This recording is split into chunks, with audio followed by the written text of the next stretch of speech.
Now let's talk about pathology. If you notice, these 3 videos I'm doing are mostly going to help you with MCQs and theory. They will also help you with VIVA. So I'm going to talk about VIVA for pathology, but I'm going to do a different video for clinical VIVA, and then I might also talk about VIVA for pharmacology before I dive into path, because I forgot to talk about it in the previous video.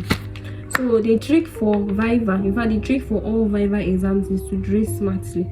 If you're a girl, make a new hair. If you have VIVA on Monday, make a new hair before, maybe Saturday before the exams. Ensure that your uniform is clean, properly ironed. Make sure you cut your nails.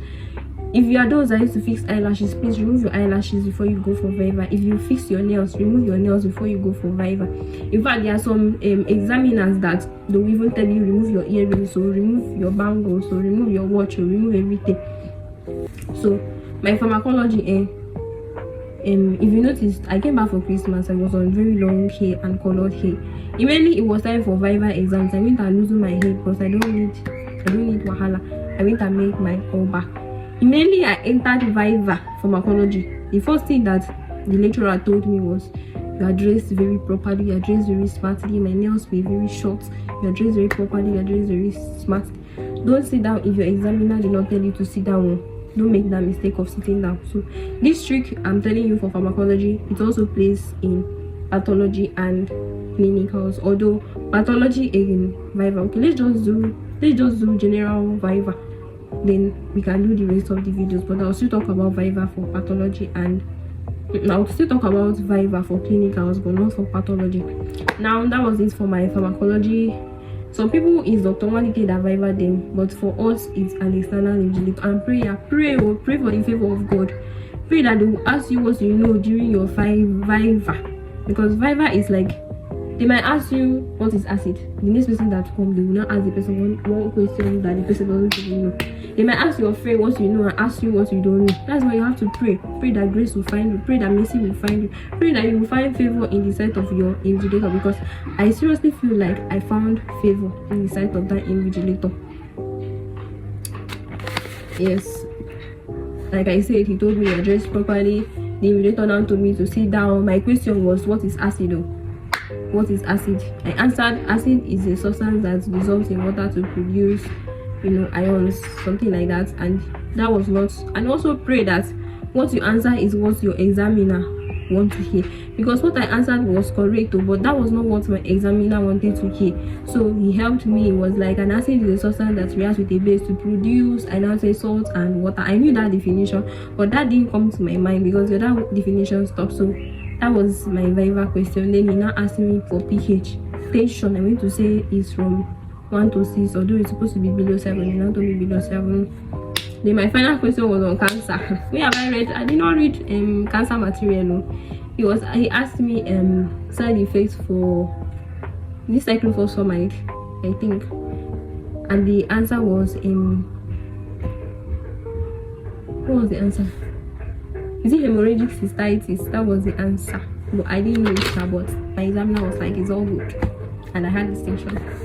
That was the only question my examiner asked me that I didn't know. And then the other question that he asked me was, does all drugs need to bind to a receptor to function? And I said, no sir, because not all drugs. The examiner started educating me. The examiner now started educating me on his question, and that was it. Time went. And for pathology VIVA is kind of weird, because what the lecturer did that day was where he would just call like 25 students, all of us to sit down, and he picked only one topic, inflammation.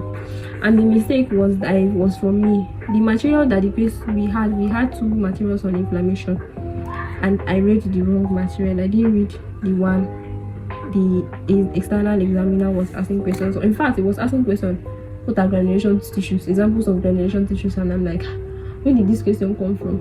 Me. So all of us now sat down and we asked questions, that kind of thing. In fact, I had already been thrown out of balance by clinical VIVA. My stomach was biting me that day. I literally just managed to sit through that exam. He asked me example of granulation tissue. I said someone and my friend beside me told me Langham. I now said Langahan instead of Langham. So he might just pick a topic, inflammation. We start talking about inflammation. He'll be teaching us inflammation. We stayed there for like 2 hours. In fact, we came back home. I think I reached my house that day around to 8 because of that exams. So that was it. Everybody would just sit down to talk about one topic. Then finally, he might ask a question. Anybody that answered the question will give you mark. Like that. Still, maybe at the point you now start asking people one by one. That's how it went. Then clinicals. Okay, clinicals is always changing because the format set, the way we did our clinicals this year, clinical VIVA is not the way they did theirs. So for us, we had 2 cubicles. One was from the external invigilator and the other one was from our internal invigilator. So I can't tell you that, okay, it came out from here, it didn't come out from here. You need to know everything. But most importantly, know your women's health. Let's do a video for it differently. Bye.